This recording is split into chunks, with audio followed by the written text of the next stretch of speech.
विक्रम ठाकुर जी ने अपनी प्रेस वार्ता में कहा कि कोर्ट के अंदर, माननीय हाई कोर्ट के अंदर गलत दस्तावेज या गलत हलफनामा देके एचपीटीडीसी ने गलत दस्तावेज या गलत हलफनामा दिया और उसको दिलवाया गया, क्योंकि गलत दस्तावेज जब जाएंगे तो केस कमजोर होगा, ऐसा उन्होंने कहने की बात की। तो मैं सिर्फ इसके ऊपर दो बातें कहना चाहूंगा। पहली बात कि विक्रम ठाकुर जी से मुझे ऐसी बात की उम्मीद नहीं थी कि वो बिना पढ़े, बिना सोचे, बिना तथ्यों के, बिना सबूत के कोई भी बात कहेंगे। अगर विक्रम ठाकुर जी के पास एक भी सबूत, मैं दो सबूतों की बात नहीं कर रहा, एक भी सबूत, एक भी तथ्य अगर उनके पास इसके ऊपर है तो वो वापस प्रेस कॉन्फ्रेंस में आके या कहीं पे भी विधानसभा में जब अभी सेशन है उसको सार्वजनिक करें, ताकि पूरे हिमाचल प्रदेश की पब्लिक इसको देखे कि कौन से दस्तावेज, कौन से कागज एचपीटीडीसी ने गलत दिए। जहां तक उन्होंने बात की कि कागज जो है उनके साथ छेड़छाड़ हुई, ये बहुत ही बड़ा इल्जाम है और ये बेबुनियाद इल्जाम है, ये तथ्यों से परे है। ना तो उनके पास कोई सबूत है, ना उनके पास कोई तथ्य है। सिर्फ अपनी बात राजनीति करने के लिए राजनीति करना ये औचित्य नहीं है। राजनीति के अंदर सिर्फ कुछ भी आके कह देना ये औचित्य नहीं है। ये भी तर्कसंगत नहीं है कि आप कभी भी उठें और प्रेस वार्ता में बैठें और कुछ भी कह दें। आपको हमेशा जब बात करनी है तो तर्क के ऊपर आके करनी है, तथ्यों पे करनी है, सबूत पे करनी है। क्या विक्रम ठाकुर जी ये कहना चाह रहे थे कि एचपीटीडीसी, जिसका मैं चेयरमैन हूं, हमारे विभाग ने क्या माननीय हाई कोर्ट के अंदर गलत हलफनामा दिया, क्या गलत पेपर दिए? ये बहुत बड़ा इल्जाम है और इसका ये मतलब है कि माननीय हाई कोर्ट ने जो हमारे हक में निर्णय सुनाया वो निर्णय गलत दस्तावेजों के ऊपर सुनाया। अगर ऐसी बात और ऐसी बात जिसका कोई ना तो अर्थ निकल सकता है, ना उसका कोई सबूत है, सिर्फ राजनीति करने के लिए राजनीति करना, ये सही बात नहीं है। उनको शायद कुछ भी बोलने की आदत हो सकती है, पर मैं समझता हूं कि जब कभी भी कोई बात बोले तो तथ्यों के ऊपर, सबूत के ऊपर बोले। अगर उनके पास कोई सबूत नहीं है तो मैं उनको एक दूसरी चीज़ भी कहना चाहता हूँ। हो सकता है कोई सबूत ना हो, कहीं से सुना हो, जैसे मुंगेरी लाल के हसीन सपने हैं वैसे विक्रम ठाकुर जी के भयानक सपने हो सकते हैं। एचपीटीडीसी को लेके कोई भयानक सपना उन्होंने देख लिया हो और ये सपने में सोचा हो कि एचपीटीडीसी ने कोई गलत दस्तावेज दे दिए हैं। तो ऐसा है, अगर ये सपना है आपका तो मैं चाहता हूँ अपने सपने के ऊपर आप एक कागज पे लिख के दे दें, एफिडेविट पे लिख के दे दें कि एचपीटीडीसी ने कोई गलत दस्तावेज या गलत कागज या गलत हलफनामा माननीय हाई कोर्ट को दिया है। मुझे पता है कि वो कभी लिख के नहीं दे सकते। सिर्फ उठे, प्रेस कॉन्फ्रेंस की, एचपीटीडीसी की बात की और कह दिया कि इसके जी गलत कागज दिए गए थे। मैं सिर्फ ये चाहता हूं कि अगर आप कोई बात भी कहते हैं उसका कोई मकसद और उसका कोई मतलब होना चाहिए। अब दूसरी बात यह आई कि आप, विक्रम ठाकुर जी ने अपनी बात कही और कह के चले गए। ऐसे जब ये बात शुरू हुई थी तो ये बात शुरू कहां से हुई? आज बोल रहे हैं कि एचपीटीडीसी के होटल जो हैं वो बंद हो गए। आज आप धौलाधार में बैठे हैं, धर्मशाला धौलाधार की ये बात करते हैं, चैल पैलेस की ये बात करते हैं, ये बात भागसू की करते हैं, ये बात शिमला पीटरहॉफ की करते हैं, ये बात हॉलिडे होम शिमला की करते हैं। क्या एक भी हमारा होटल एक मिनट के लिए भी बंद हुआ? हमारा एक भी प्रदेश में होटल एक सेकंड के लिए बंद भी नहीं हुआ। जब हमारा होटल एक सेकंड के लिए भी बंद नहीं हुआ तो राजनीतिक मुद्दा बनाने का क्या मतलब?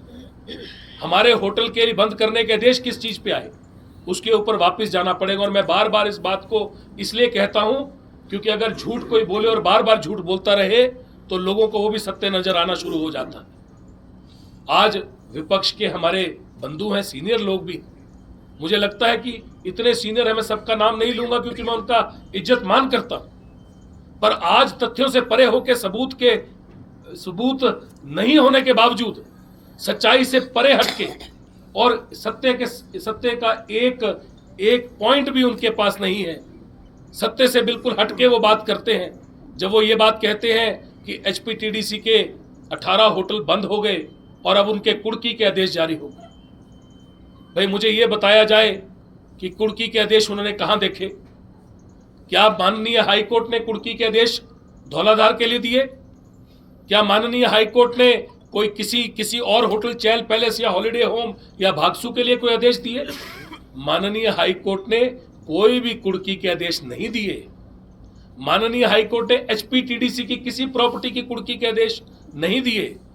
मैं दोबारा बोलना चाहूंगा पूरे हिमाचल प्रदेश के अपने सभी नागरिकों को कि ये झूठ है, और दोबारा से इस बात को मैं दोहराना चाहूंगा कि माननीय हाईकोर्ट ने 18 होटलों को बंद करने के आदेश जो दिए थे, उसको हमने डबल बेंच में उसी वक्त डबल बेंच में हमने उस आदेशों के लिए हम गए, और हमारे वकील श्रवण डोगरा जी, जो कि प्रदेश के बहुत ही सीनियर वकील हैं, एजी रह चुके हैं, प्रदेश के अटॉर्नी जनरल रह चुके हैं, बार काउंसिल हिमाचल के अध्यक्ष रह चुके हैं, हाई कोर्ट के बार काउंसिल के चेयरमैन रह चुके हैं, इतने बड़े वकील को हमने किया और हमने सुनिश्चित किया कि हमारा कोई भी होटल एक सेकंड के लिए भी बंद ना हो। और ये आदेश क्यों आए थे, इसके पीछे की वजह क्या थी? ये आदेश इसलिए थोड़ा ना आए थे कि कोई और मुकदमा चला हुआ था। मुकदमा पेंशन का चला था। पेंशन के मुकदमे के लिए कोई आदमी गया अपने रिटायर्ड बेनिफिट लेने के लिए। रिटायर्ड बेनिफिट लेने के लिए वो माननीय हाई कोर्ट में गया, और मैंने बार बार अपनी प्रेस वार्ता में कहा है कि हमने पिछले 2 साल में, अभी हमारी सरकार को 2 साल नहीं हुए, कल जाके होंगे, कल हमारी सरकार के 2 साल पूरे होने हैं। 2 साल से पहले हमने 36 करोड़ रुपया, 36 करोड़ रुपीस अपने आप एचपीटीडीसी ने खुद कमा के सारे रिटायर्ड बेनिफिट्स जो हैं वो रिटायर्ड कर्मचारियों को दिए। और पिछले 5 साल में, जो पिछली सरकार गई है बीजेपी की, इन्होंने 5 साल में 29 करोड़ रुपया 5 साल में रिटायर्ड लोगों को बेनिफिट दिए। एक पिछली सरकार जो डबल इंजन की सरकार थी, पिछली सरकार जिनका दिल्ली में भी उनकी बीजेपी की सरकार थी, और देश में भी बीजेपी की सरकार थी, और प्रदेश में भी बीजेपी की सरकार थी, और उसके बावजूद इन्होंने 29 करोड़ रुपया 5 साल में रिटायर्ड लोगों को बेनिफिट दिया। हमने 2 साल से कम वक्त में 36 करोड़ रुपया रिटायर्ड लोगों को बेनिफिट दिया। ऐसे ही केस के लिए एक रिटायर्ड कर्मचारी हाई कोर्ट गए, और हाई कोर्ट में जाके उन्होंने माननीय हाई कोर्ट को कहा कि हमें अपनी रिटायरमेंट के बेनिफिट दिए जाए। जब माननीय हाई कोर्ट ने कॉरपोरेशन से पूछा कि आपको इनके रिटायर्ड बेनिफिट देने हैं, कॉरपोरेशन ने कहा कि हम सबको दे रहे हैं, इनको भी देंगे, जितने लोगों के बच गए हैं ये भी हम देंगे। इसके ऊपर पीछे की वजह यह है कि जब 2022 में आखिरी बीओडी हुई, 2022 में जब पिछली सरकार की आखिरी बोर्ड ऑफ डायरेक्टर की मीटिंग हुई, उस मीटिंग में पिछली सरकार ने अक्टूबर महीने में, मतलब नवंबर महीने में चुनाव हुआ, दिसंबर में हमारी सरकार बन गई, अक्टूबर महीने में ये बीओडी बोर्ड ऑफ डायरेक्टर की टूरिज्म की एचपीटीडीसी की मीटिंग हुई, और इस मीटिंग के अंदर निर्णय लिया गया कि जो रिवाइज्ड ग्रेचुटी और रिवाइज्ड जो पे स्केल है 2018 और 2016, रिवाइज जो पे स्केल आई और रिवाइज जो ग्रेचुटी का आया, उसके तहत हम उसको अडॉप्ट करते हैं।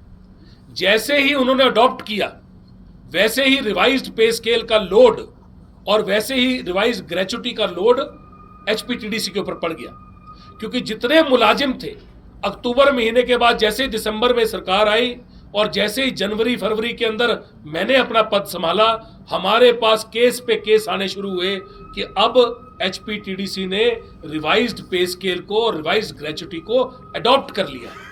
इसी वजह से पिछले 2 साल में हमें 36 करोड़ रुपया देना पड़ा। हमने आज तक के इतिहास में सबसे बड़ी टर्नओवर की है। आज तक जब से एचपीटीडीसी बना है, उन्हीं होटलों के साथ हमने सबसे बड़ी टर्नओवर 100 करोड़ का आंकड़ा क्रॉस किया। 109 करोड़ प्राकृतिक आपदा आने के बावजूद, जब पूरा हिमाचल तहस नहस हो चुका था, सड़कें टूट चुकी थी, रास्ते टूट चुके थे, कुल्लू मनाली में टूरिस्ट नहीं पहुंच रहा था, धर्मशाला में टूरिस्ट नहीं पहुंच रहा था, शिमला में टूरिस्ट नहीं पहुंच रहा था, हर जगह पे कुल्लू पूरा कट चुका था, उसके बावजूद 109 करोड़ और 105 करोड़ पिछले 2 सालों में हमने टर्नओवर की, जो पहली बार इतिहास में उन्हीं होटलों के साथ हमने टर्नओवर की। आज ये बात करते हैं कि कुड़की होने जा रही है। भाई, किसने आदेश दिए कुड़की के? कौन से जगह आपने पढ़ा? क्या आपने कोई इश्तिहार छापा था? क्या आप मुंगेरी लाल के हसीन सपने देख रहे हैं, या आप मुंगेरी लाल के भयानक सपने देख रहे हैं? क्या आपके अपने सपनों की दुनिया में रह रहे हैं? क्या आपको पता नहीं है कि ऐसा कोई आदेश आज तक नहीं आया? हमने ऐसी बात ना बीओडी में की, हमने ऐसी बात ना प्रेस के सामने की, हमने ऐसी बात किसी मीटिंग में नहीं की, हमने ऐसी बात लोगों के साथ नहीं की।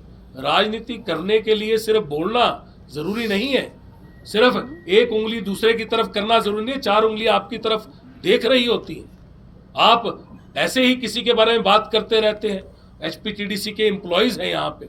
आज हमने केस लड़ा, माननीय हाई कोर्ट ने हमारे हक में फैसला दिया, क्योंकि माननीय हाई कोर्ट ने ये निर्णय लिया था कि जो आपके नुकसान के होटल हैं, आप क्यों चला रहे हैं, आप उनको बंद कर दीजिए। हम गए दोबारा कोर्ट में, उसी वक्त गए कि अभी हमारे होटल किसी बंद एक भी होटल नहीं हुआ था, क्योंकि माननीय हाई कोर्ट ने हमें समय दिया था कि आपको इतने समय के अंदर बंद करने हैं।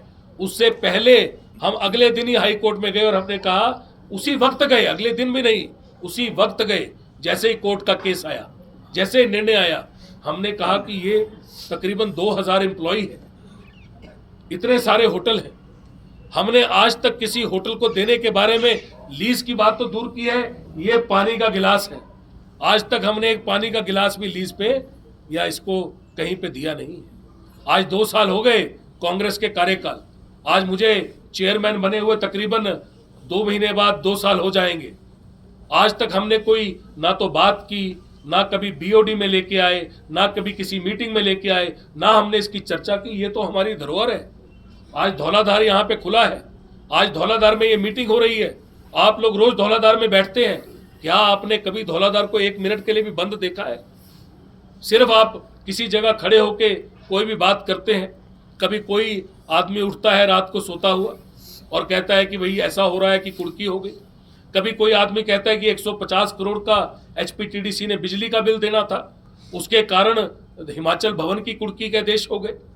भाई, हिमाचल भवन तो पहले टूरिज्म एचपीटीडीसी की प्रॉपर्टी नहीं है, वो तो प्रदेश की सरकार की प्रॉपर्टी है। और हिमाचल टूरिज्म ने बिजली का कोई बिल नहीं देना है, हिमाचल भवन का 1 दिन का भी बिल नहीं देना है, 1 सेकंड का भी बिल नहीं देना है। जो बिल हमारे पास आता है हर महीने हम जमा कराते हैं। पर इस तरह उठ के सिर्फ अपने सोशल मीडिया में लिख देना, पर एक सीनियर लीडर या कोई और ऐसी बात करे तो दुख होता है। आज मुझे बहुत दुख है और खेद है कि सबूतों के बगैर इन्होंने ऐसी बात की है। अगर विक्रम ठाकुर जी के पास कोई भी सबूत है कि हमने गलत हलफनामा, एचपीटीडीसी ने गलत हलफनामा कोर्ट में दिया है, कोर्ट के अंदर जो जो एचपीटीडीसी से मांगा गया, कोर्ट के अंदर हमने जो जो माननीय हाई कोर्ट ने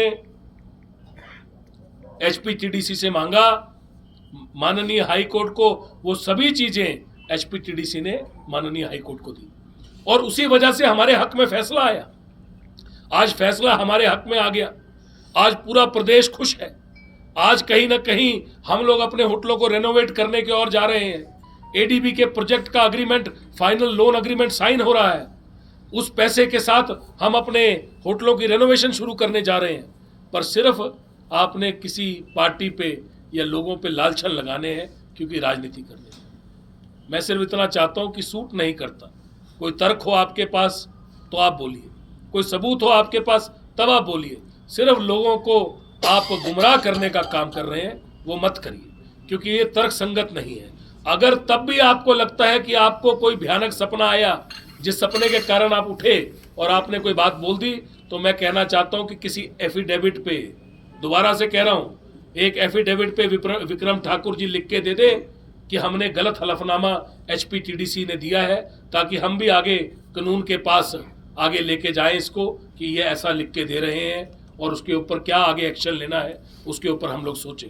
सिर्फ उठ के ऐसी बात करेंगे तो बिल्कुल ठीक नहीं लगेगा। अब दूसरी बात ये है कि कल हमारा जो 2 साल पूरे होने के लिए हमारी रैली रखी है उसकी बात है, और कल पूरा हिमाचल प्रदेश माननीय मुख्यमंत्री ठाकुर सुखविंदर सिंह सुक्खू जी, जो कि हमारे हिमाचल में हमारी कांग्रेस पार्टी के नेता भी हैं और हिमाचल में जन जन के लोकप्रिय मुख्यमंत्री, हमने कल अपनी सारी चीज़ें जो चीज़ें की हैं और जो चीज़ें हमने कर रहे हैं और जो चीज़ें आगे होंगी उन सब की बात माननीय मुख्यमंत्री जी कल रैली में सबके सामने रखेंगे। मैंने तो आपके सामने एचपीटीडीसी की बात रखी, जिसने गलत बोला और जिनके पास सबूत नहीं है उनकी बात रखी, और मैंने इसलिए यहाँ पे आके प्रेस कॉन्फ्रेंस में रखी क्योंकि ये झूठ है और झूठ को झूठ बोलना पड़ेगा। अगर किसी के पास कोई सबूत है तो सामने लेके, अगर सबूत नहीं है तो एफिडेविट पे लिख के यहाँ पे हमको दे। पर आज मुख्यमंत्री महोदय के ऊपर हजारों लांछन लग रहे हैं, हजारों इल्जाम लगाए जा रहे हैं। माननीय मुख्यमंत्री जी एक आम परिवार से उठ के आए हैं। माननीय मुख्यमंत्री जी ने आज तक जिंदगी में उनके ऊपर एक भी गलत आरोप नहीं लगा है।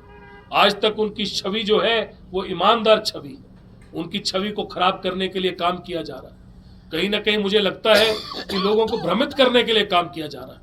आज अगर ओपीएस दे दिया और लोगों को उसकी सुविधा मिल गई तो उसके लिए उनको भी भ्रमित करने का, ताकि वो चीज़ जो लोगों तक गई है उसको कहीं ना कहीं डाइल्यूट किया जाए, उसके ऊपर काम किया जा रहा है। कहीं ना कहीं जो बेनिफिट लोगों को मिले उसको डाइल्यूट करने का काम किया जा रहा है। आज ई टैक्सीज के लिए सभी लोग रेडी हो गए। कल आपके सामने ई टैक्सी वाले आएंगे, बेरोजगार, जिनको रोजगार नया कांग्रेस पार्टी ने दिया है और उनकी टैक्सीज जो है उनको चालू किया है, ताकि उनके पास जो स्टार्टअप फंड हमने कांग्रेस पार्टी ने अपने मैनिफेस्टो में डाला था और हमारी रोजगार संघर्ष यात्रा जो हमने की थी उसके दौरान ही ये वायदा किया गया था कि 200 करोड़ रुपए का स्टार्टअप फंड बेरोजगारों को दिया जाएगा। मैं माननीय मुख्यमंत्री जी का धन्यवाद करता हूं कि हमारी जो बेरोजगारों के लिए हमने एक जंग लड़ी और एक बेरोजगारों की आवाज़ बनते हुए हम पूरे प्रदेश में बेरोजगारों को लेके गए, उनके माता पिता को लेके गए और लोगों तक ये बात पहुंचाई। आज जो 200 करोड़ रुपए का स्टार्टअप फंड है वो थल पे उतरने वाला है और बेरोजगारों को रोजगार की बात जो है वो थल पे उतरेगी और रोजगार लेके वो अपनी गाड़ियां लेके, ई टैक्सीज लेके वो चलेंगे, अपने रोजगार को जिएंगे।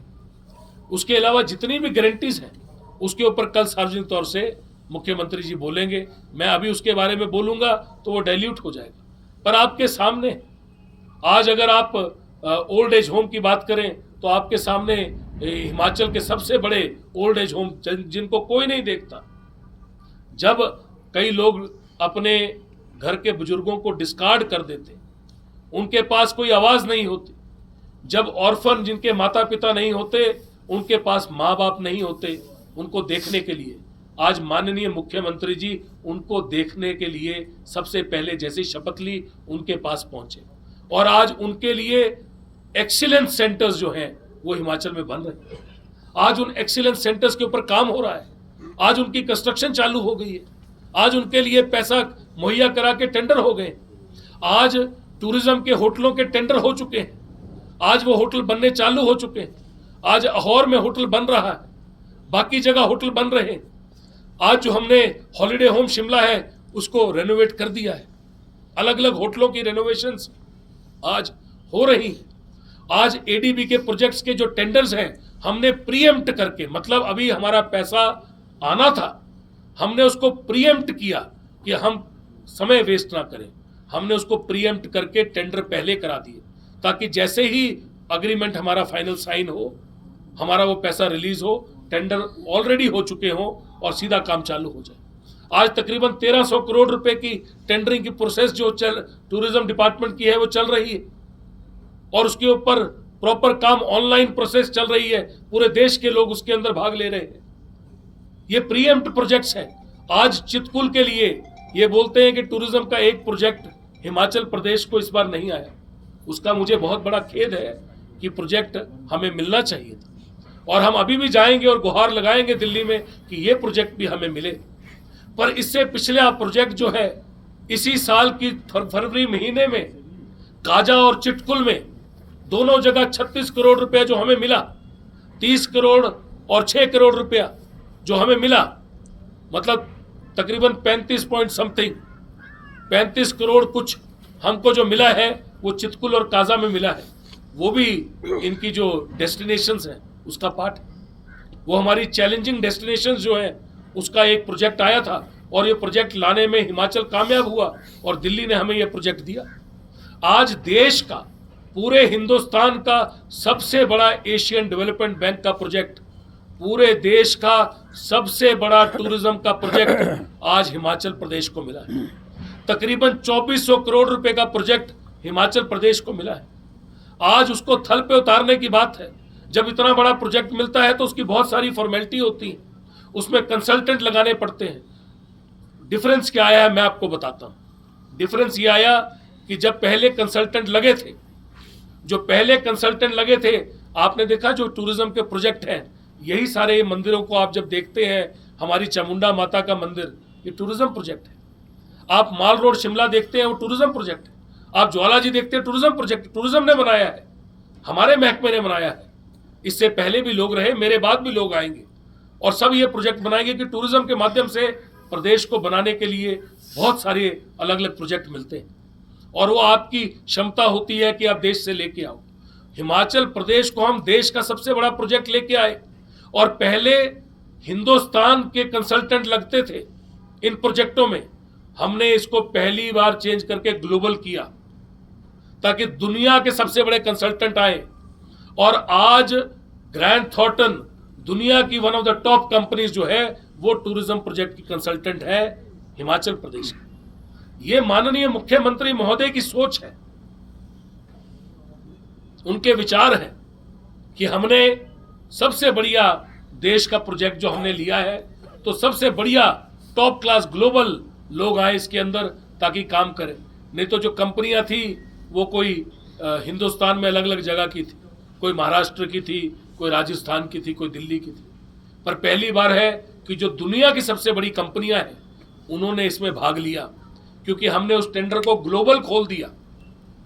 और उस टेंडर को ग्लोबल खोलने के लिए हमारे मुख्यमंत्री महोदय ने और मैंने बहुत प्रयास किए, बहुत काम किया। पर क्योंकि जंगल में मोर नाचा किसने देखा, पहले मैं बोलता नहीं था, अब मुझे लगता है कि मुझे उत्तर देने की जरूरत है और सबको बताने की जरूरत है कि कितना बड़ा काम हुआ है हिमाचल प्रदेश के अंदर। चाहे स्कूल हो, चाहे हेल्थ हो, चाहे मेडिकल हेल्थ हो, हर चीज के अंदर काम हुआ है। आज मेडिकल हेल्थ में इतनी नौकरियां निकाली गई, जब एक नर्स के बेड पे, एक बेड के ऊपर अगर एक वार्ड के अंदर या एक आईसीयू के अंदर 25 बेड है, तो 25 बेड के अंदर जो रेशियो नर्सों की चाहिए, उस रेशियो के हिसाब से काम हुआ। उन नर्सों की पोस्टें निकाली गई। हर मेडिकल कॉलेज के लिए अथाह पोस्टें निकाली गई। टांडा मेडिकल कॉलेज के लिए 450 पोस्टें इकट्ठी निकाली गई। ये आज तक कभी नहीं। इतने बड़े बड़े प्रोजेक्ट्स लाए गए। आज मेरे विधानसभा क्षेत्र के अंदर हिमाचल प्रदेश की सबसे बड़ी आईटीआई, मॉडल आईटीआई बन रही। मेरे माननीय मुख्यमंत्री महोदय की देन है, उनका आशीर्वाद है। आज मेरे विधानसभा क्षेत्र के अंदर हमारा सबसे बड़ा डे बोर्डिंग स्कूल बन रहा है। हमारे विधानसभा क्षेत्र के अंदर हम टूरिज्म का प्रोजेक्ट, इंटरनेशनल फाउंटेन और होटल का प्रोजेक्ट लेके आए हैं। ये भी माननीय मुख्यमंत्री महोदय हमारे ठाकुर सुखविंदर सिंह सुक्खू जी का अथाह प्रयास और उनकी दूरदृष्टि है कि हमें अलग अलग जगह लेके आने। आज धर्मशाला के अंदर प्रदेश का, देश का एक नंबर 1 आइस स्केटिंग रिंग और स्टेडियम बन रहा है। आज यहाँ पे अलग अलग जगह पे, यहाँ पे हम कन्वेंशन सेंटर लेके आ रहे हैं।